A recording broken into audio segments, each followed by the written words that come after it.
Hi, everybody. Thank you so much for coming to this off-the-page reading with N.K. Jemisin. We are very grateful to you all for coming despite the threatening rain, and very grateful to the Godwin Turnbuck Museum for allowing us to use their space for this event. It's such a beautiful space, and it's nice to have artistic events in an artistic setting. I'm Veronica Shanis. I'm a professor in the English department here, and I am not the person you came to see. The person you came to see is to my right. The person you came to see is to my right. N.K. Jemisin is the first author to win 3 consecutive Best Novel Hugo Awards for her Broken Earth trilogy. Her work has won the Nebula and Locus Awards, and she is a 2020 MacArthur Fellow. Her Great Cities duology, both of which are on sale outside, thanks to Q and Willow Books, was a New York Times bestseller. And I'm going to add, not only did I love it, but my mother loved it. And we are both lifelong New Yorkers. So it is obviously, yes, she kept bothering me when only the first one was out. She was like, ask your friend, when's the second one coming? I was like, I'm not nagging my friend. She's been an instructor for Clarion and Clarion West writing workshops and was formerly the science fiction and fantasy book reviewer at the New York Times. So please welcome N.K. Jemisin.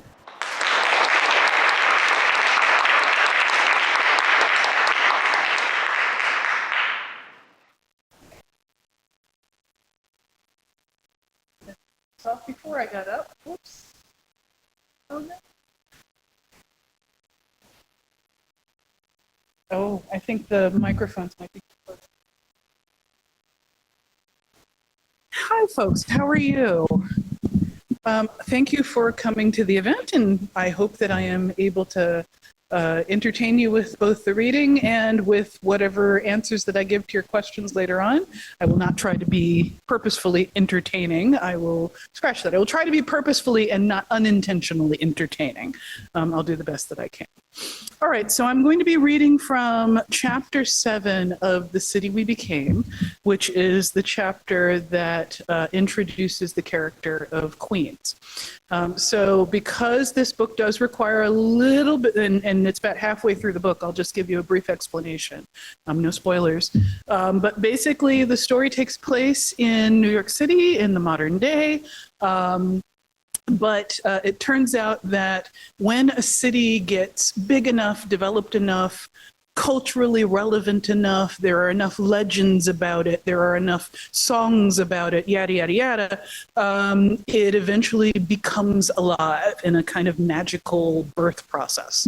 New York's birth process has gone a little wrong, though. So it initially instantiated a single human being as its avatar. Something went wrong. It then switched over to instantiating 5 people as its avatars in addition to that one. Those 5 people are the human representations of Bronx, Queens, Staten Island, etc. So this is Queens. Chapter 7, The Thing in Mrs. Yu's Pool. The Queen is in Queens, contemplating the stochastic processes of a trinomial tree model on the strange warm day when everything changes. The Queen, whose real name is Padmini Prakash, doesn't want to be working on her computational analysis project, which is why she happens to be daydreaming about some Lovecraft meta that she read on Tumblr, and looking outside in the moment of the city's rebirth. The meta wasn't so much interesting as funny, science side Tumblr arguing with fantasy side over the comical notion that non-Euclidean geometry could somehow be sinister, and concluding that Lovecraft was probably just scared of math. The view through her window isn't especially interesting either. Just a westerly view of Queens's myriad of neighborhoods and churches and billboards, with the very Euclidean spires of Manhattan looming beyond. It's a bright, sunny June day, all of 11:53 a.m., and the day is a-wasting, as Americans say, so with a heavy sigh, Padmini turns her attention back to her work. She hates financial engineering, which of course is why she's getting a master's degree in it. She would prefer pure mathematics, where one might elegantly apply theories toward the cleaner, or at least decontextualized, goal of understanding processes, thought, and the universe itself.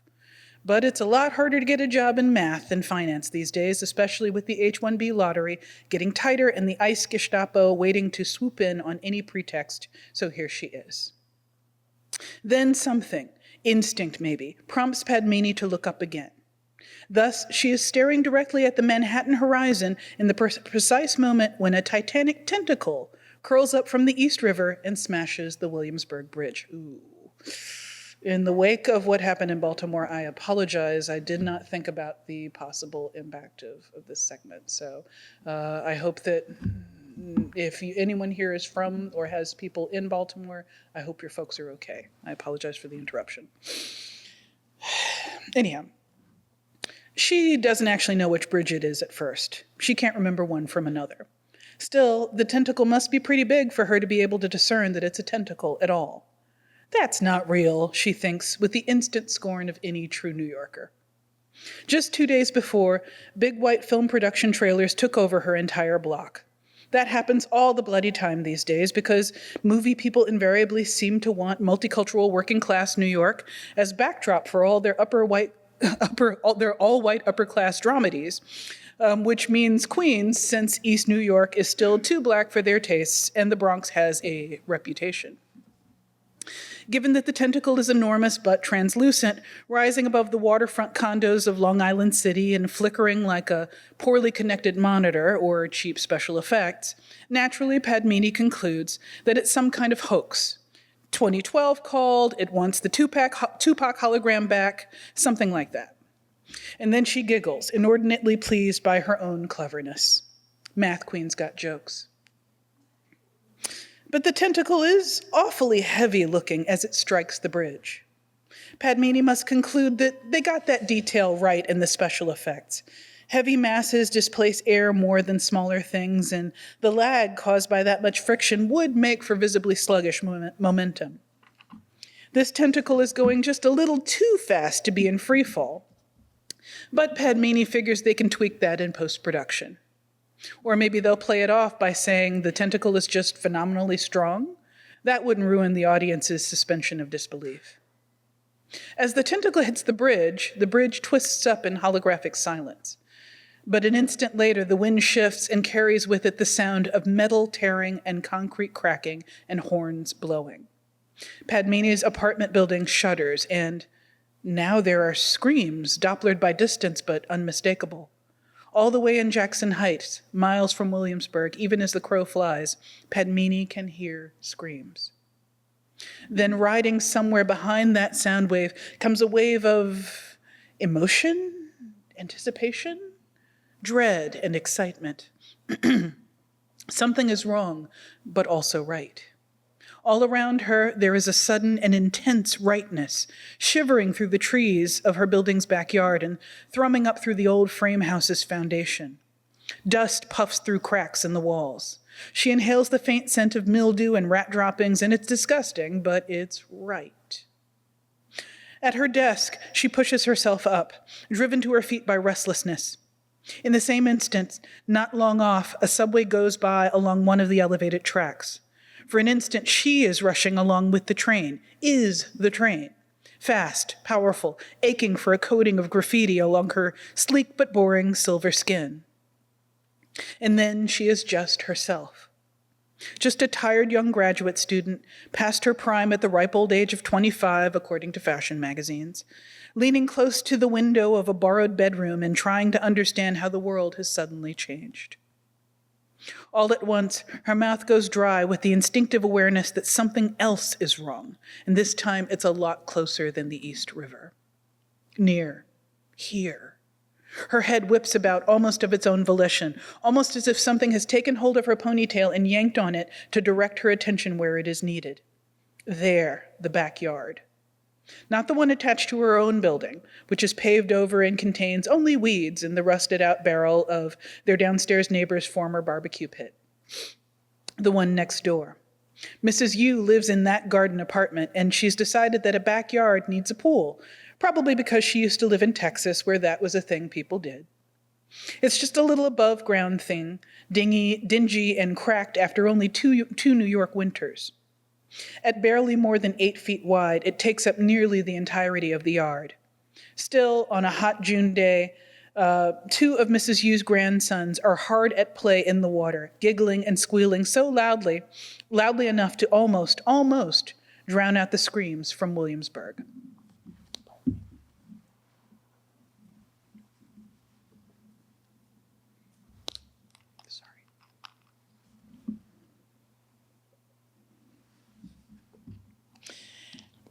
And do they not notice the way the water suddenly changes color as the bright blue plastic bottom of the pool transforms into something else? Something grayish white, something altogether stranger than plastic, something moving with a slow organic undulation that Padmini can see even through the rippling water.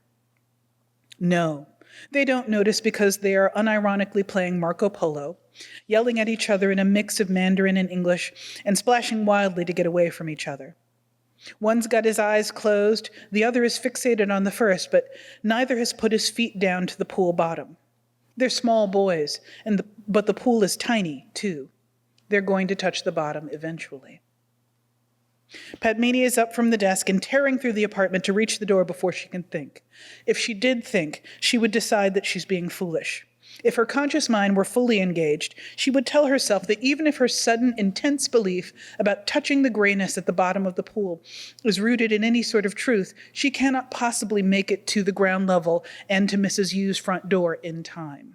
She cannot make it through Mrs. Yu's house quickly enough, if the old woman even lets her in without first wanting a half-hour's worth of small talk, because Mrs. Yu is lonely, and into the backyard, before the boys touch the bottom of the pool. If she were thinking, she would convince herself that her sudden intense belief is irrational. Really? She would ask herself in scorn. And what's next? Stepping on a crack really does break your mother's back? But she knows it's real. It has been given unto her to understand the mechanics of the whole business, so she instinctively knows that water is the helpmeet of the enemy. Not a doorway in and of itself, but a lubricant of sorts, facilitating easier traverse. The thing in the pool will do worse than kill the boys. It will take them away. To where and for what, who knows, but it can't happen. So in her panic, Padmini pelts through the door of the apartment and halfway down the 4th floor flight of stairs without so much as stopping to grab her keys. The door swings wide open behind her. Aishwarya Auntie calls after her in startlement. Her baby cousin starts crying. Padmini doesn't even close it. She puts her hand on the banister and thinks, now, must get there now. And because she is what she is, she envisions herself accelerating to get there. Not magically, but mathematically, through the walls and the backyard fences and air and space. The transit from point A to B would take, there are some equations in the book at this point, and I am not going to try and T equals pi sub, oh God, it's been too long since I took a math class. I don't remember the language of it. I apologize. You can look at them if you get the book on page 176 and 177. The transit from point A to B would take equation time, where G equals a bunch of stuff, is the surface gravity of the arc of a hypocycloid. I had to look all this up. And the instant she thinks this, a voice inside her head answers, oh, that's what you want to do. Okay, no problem. Then the walls of her old building bend around her, warping, until she is not running downstairs, but flying, more than flying, rushing through a tunnel as if she is a bullet and the whole world has become a gun. And then she is running across grass. She is in Mrs. Yu's backyard. She is at the edge of the pool, grabbing one boy and hauling him out by his shoulders. He screams, kicking, and punches her in the face, knocking her glasses onto the grass. The other boy screams too for their grandmother. Padmini has the first boy on the grass. He's safe there. The grass is solid ground and feels right. But the boy is still screaming, and he kicks at her, grabs her hair, tries his damnedest to impede her as she gets up to go for the other boy. The first boy weighs all of 50 pounds, but he goes for her knee and then punches her in the belly. Padmini cries, but before she can get the next word out, there is an entirely different kind of scream from the pool that stops both of them cold. Mrs. Yu comes out onto the back porch, a bamboo strainer brandished in one hand. She stops and stares at the pool. They all stare, in fact. In the pool, the other boy has stood up on the grayish-white bottom, which, close up, is not just grayish-white, but mottled, and some of it is scarred, because it is skin and not plastic or earth. And now tendrils of that grayness have whipped up from the bottom of the pool to wrap themselves around the boy's legs. After a moment's horrified staring down at himself, the boy starts screaming again, this time splashing wildly to get out, but he can't use his legs. As Padmini watches, the tendrils move up and over his trunks, up his waist. He swats frantically at them, and they whip up to catch one arm, lickety-split, pinning it down. And his feet are gone all of a sudden. They have vanished into the now amorphous gray substance, which is bubbling and rising around him, swallowing him from the ankles up and dragging him under. Mrs. Yu shouts and runs down to the pool. Padmini belatedly shakes off the shock and runs over as well. Between the two women, they grab the boy's flailing hand. The gray stuff is fearsomely strong as it pulls on him. Padmini pulls back with everything she's got, but she is an overweight, overworked grad student, not the Rock. The boy is terrified, his face staring up at them, even as fingers of the gray stuff start warming up around his face. She can't stand the sight of it. She doesn't want to touch it, and indeed, every particle of her screams against doing so, because it is somehow inimical to her. And yet she cannot let this child be taken without using everything she's got to fight back. And then, suddenly, she thinks of fluid mechanics. Fluid mechanics are beautiful. The equations jump and ripple, push and ebb. It is nothing to Padmini to run the equations for flow velocity through her mind. Nothing to change the variables to increase that velocity down close to the boy's skin. Water is a lubricant, but if she can just imagine something that is a better lubricant between his skin and the gray substance, faster and more fluid than water even would be. The pool is a tumbling rapids of churning water. Padmini cannot see the tendrils anymore amid the froth, but she is hyper-aware of them as she pulls, and Mrs. Yu pulls, and even the first boy grabs onto Mrs. Yu's waist from behind and pulls. "No!" Padmini shouts in defiance at the gray thing, in between desperate gasps for air. But meanwhile, she is thinking, big long equation. Sorry. Where F equals infinity, if that's how much force it takes to get this disgusting thing off the child. It works. The thing's tendrils slip free, and the boy comes skeeting out of the pool as if buttered and fired from a buttered child cannon. Padmini takes the brunt of the blow, which is good because Mrs. Yu has osteoporosis. The boy bowls Padmini back, and though she lies winded on the ground with a small sobbing child curled up against her, she is elated, ecstatic. Who knows if the thing in the pool will stay there or if she'll be able to save anyone if it crawls out of the water and tries to eat them again. It doesn't matter. For the first time in years, it seems she's done something not because she's expected to do it, but because she's chosen to do it and done the hell out of it besides. And don't fucking bring your squamous eldritch bullshit here, she gasps, grinning without really hearing herself. It is as if these words set off a bomb. She feels something, a wave of outgoing force, seem to tingle away from her feet and the crown of her head and her butt where it crushes the grass as she sits up. She can even see the wave as its energy crawls across the grass and over Mrs. Yu's apartment building and the old pool. There is a hiss from somewhere below the pool as this force moves across it. The water in the pool roils. The boy in her arms cringes and makes a sound of fear. But Padmini knows that this is a good thing, this change. She staggers to her feet. The boy is heavy. But by the time she's up, she already knows what she'll see. Mrs. Yu's pool bottom, Mrs. Yu's pool bottom has turned back to pale blue plastic. The portal to another place where pool bottoms are made of devouring skin is gone. So Padmini wraps her arms around the weeping child, shuts her eyes, and privately vows to make an immediate offering at her tiny, neglected puja table. Well, the bag of fruit she bought last week has already manifested flies and might have gone moldy. Okay, she'll offer incense instead, the really good stuff. And a little while after this, 2 very weird strangers show up. I'm going to stop there. The 2 very weird strangers are Manhattan and Brooklyn. The band is getting together, but that's it.